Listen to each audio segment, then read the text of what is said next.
for another segment on the Sit Down with Malik Wright, presented by First Star Logistics. We're live from the First Star Logistics studio right here in Cincinnati, Ohio. And on this segment, we'll be discussing the whereabouts of Damian Lillard. Where is Damian Lillard going to land next? That sounded so weird the way I started that, right? But I'm really curious to hear what your thoughts are, Ev, on where Damian Lillard is going to land. I know where he probably should land, and I think he should land in the East. I think he should land with the team that came close to representing the East in the NBA Finals, and that's my beloved Boston Celtics. I know what your thoughts are and probably what your feelings are.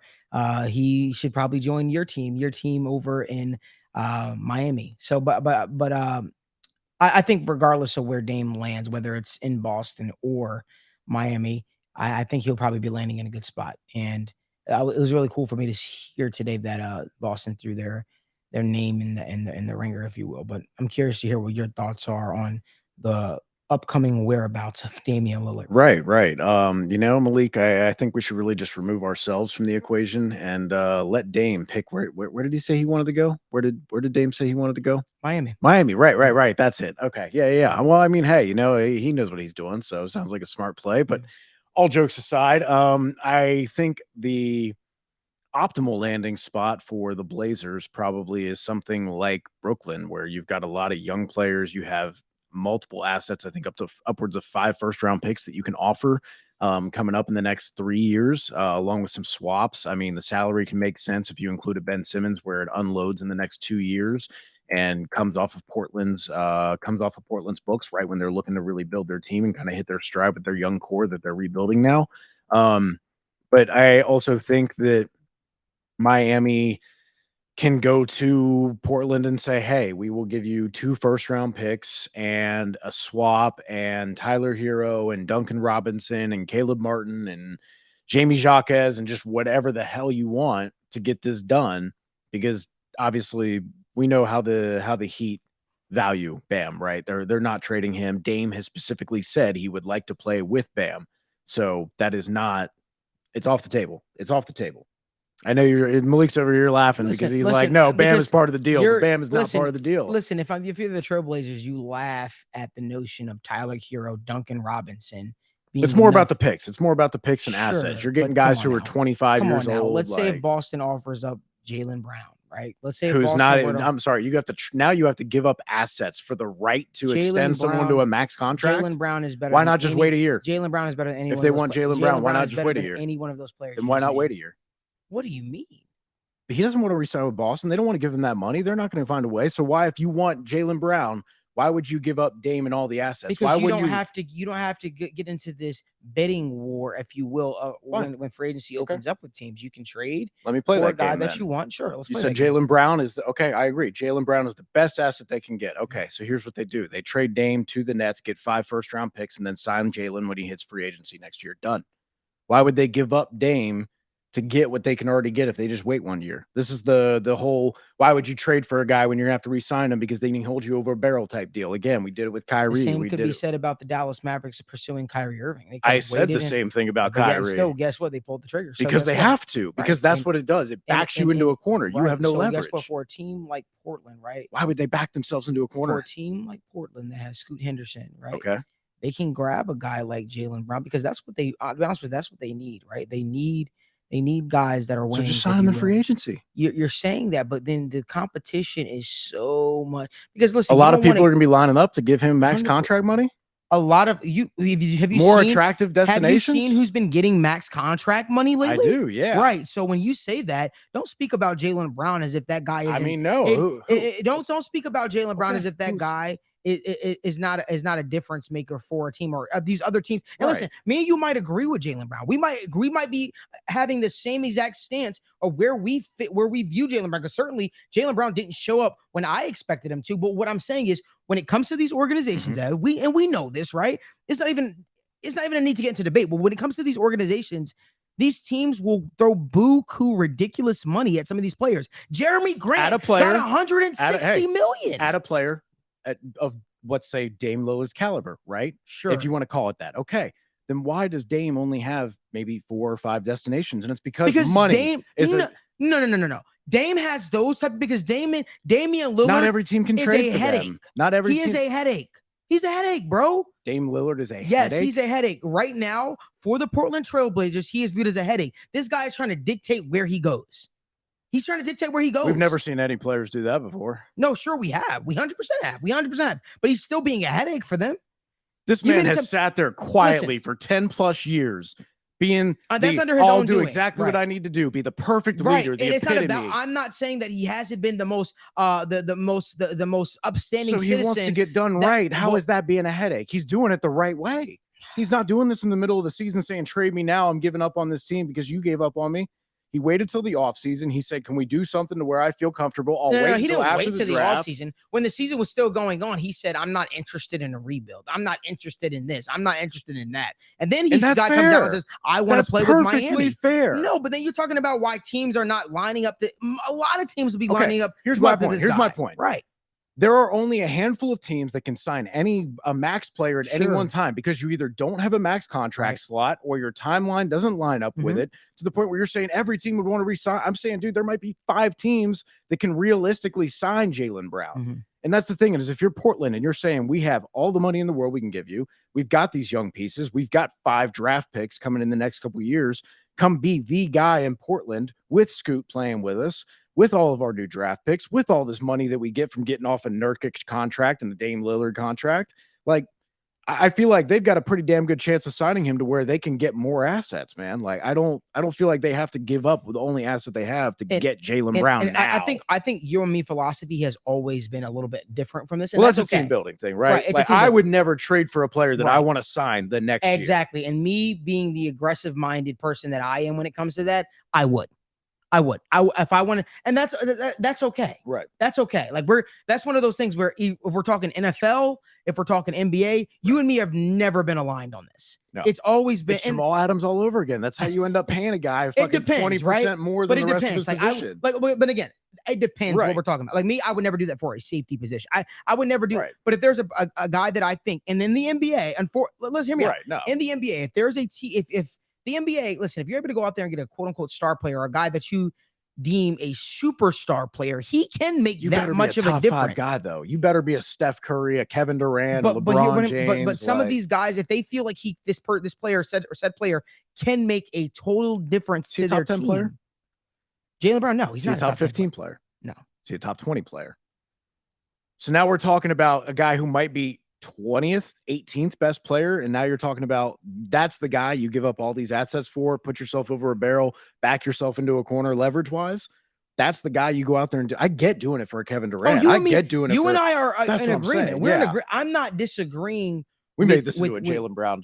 I didn't even mean to. We went off on a tangent. We went off on a tangent. I think we're more so disagreeing with the philosophy. The strategy, yes. The strategy of acquiring. I believe, listen, in my heart of heart, I believe this. If there's a player that you like, regardless of their quote unquote contract status standing. Right. If there's a player that you view as franchise transformable, I believe you should go get him. Now, my question to you is with the Dame Lillard talk, where you talked about how Miami's offer is not as competitive as other offers that you can get. And I agree with that 100%.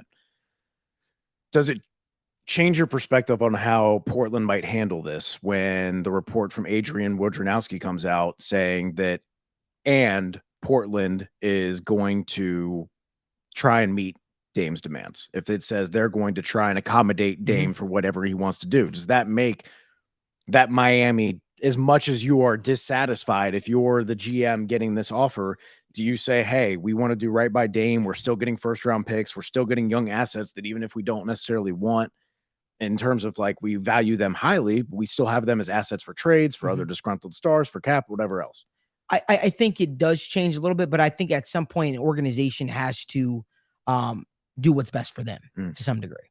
I think, listen, I'm not going to say it's not possible because I saw Kevin Durant get traded to the Phoenix Suns for Mikal Bridges, who nobody knew Mikal Bridges was going to be as consistent as he was when he went to the Brooklyn Nets. Right.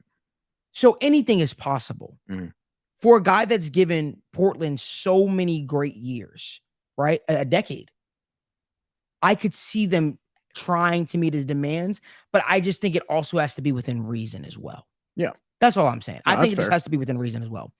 Now, I think that I think there's a world, hear me out. I know what you say, and I believe you. And you're a Heat fan.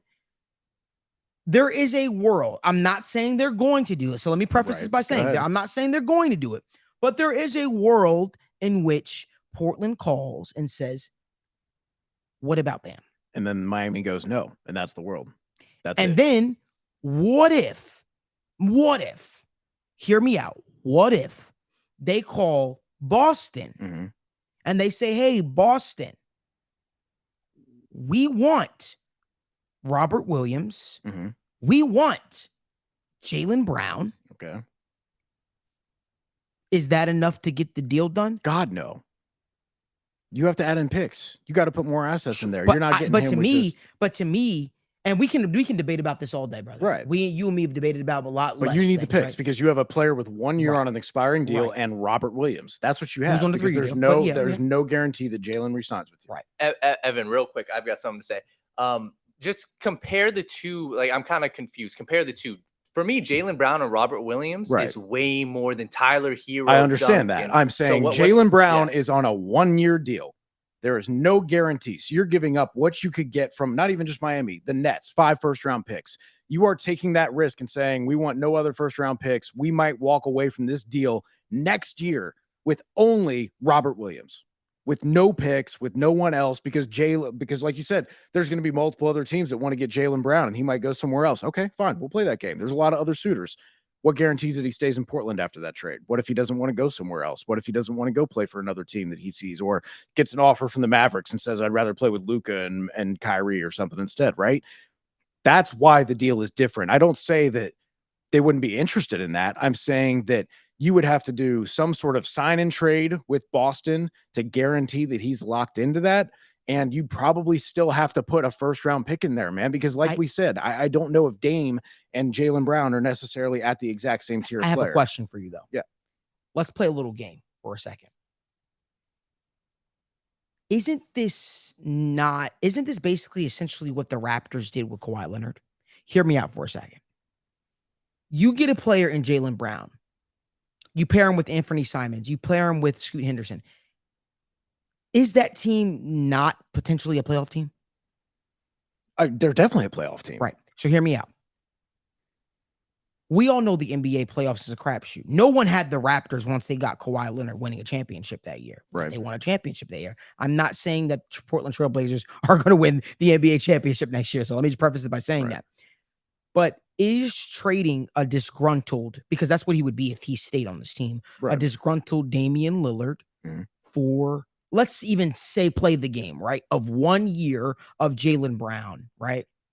You pair him up with Anthony Simons, Scoot Henderson. Oh, God, they're not ready to win this year. You just told me that Jalen Brown at best is a top but I'm saying if they were to make that move, they would have it in mind that Jalen Brown could be some type of a transformable player for this organization. But that's not their timeline, is trying to compete in the playoffs this year. That's why they're getting rid of Dame. Right. But hear me out. What if they did do that, though? What if they did view Jalen Brown? Then they'd be like the Oakland Raiders and signing Jimmy Garoppolo while also tanking. It makes no sense. To me, I think one of the biggest gripes when it comes to Jalen Brown, for me, being a Celtics fan, I think that Jalen Brown is at a stage where I think he thinks in his mind that he's ready to lead his own team. To be the guy, right? A top 10, top 15 player, right? I don't think it really matters too much for him because, like, he's experienced a lot of success with Boston. They have not won a championship yet, but he's experienced a lot of success with Boston. I think if a team like Portland was willing to pay him a max contract, whatever, he would jump at the opportunity to prove that he is the guy. Because guess what? All this gruntled Jalen Brown that we're seeing is because he's basically living in Jason Tatum's shadow right now. Right. Now, this will also be his first open free agency. What's to say he won't want to test the market, that he won't want to, after feeling disrespected by Boston, go around and be, catered to and, kind of kissed up to and being told how great you are and how wonderful people will think you are and, kind of deal with the experience. But again, you would need, if you're going to do that for the Blazers, I definitely think you need a first-round pick, Jalen Brown on a sign-in trade to where he's extended, he's locked into your team and wants to be there, and Robert Williams too. That's the thing is if you Yeah. come with that, absolutely, that's a better deal than Miami. Like I said, Brooklyn's deal is better than Miami. Like it's just a matter of, is it enough to where the Blazers go, we feel like we get enough assets, we want to move on from this. Yeah. But also because the NBA is a lot more than the NFL. The NFL is a lot more cutthroat, in my opinion. I feel like the NBA is a lot more. We want to do right by players. We want to show to other players in the league. It's a players other league. agent. Yes, we want to prove to agents who have multiple other clients in the league. We want to prove to other players in the league that we're doing right by people. And I feel like Dame is high enough profile player, has done it the right way to where they want to kind of find that middle ground. And maybe that is Brooklyn, where he said he wants to play with a friend in Mikal Bridges. Maybe that's not Miami, but I do expect them to acquiesce a little bit to his demands. Yep. To at least, pick the team that it's something he'd be happy with, For sure. I love when you throw your verbiage out my there. special words. Yeah. I love it. I love it. Let us know in the comment section where you think Damian Lillard is going to land. Do you see him landing in Boston? Do you see him landing in Brooklyn? Or maybe you see him landing in Miami, chucking up 3-point shots. Let us know in the comment section what your thoughts are. But if you like content like this, give this video a like, subscribe to our YouTube channel, and turn on post notifications so you don't miss when we go live or when we upload content.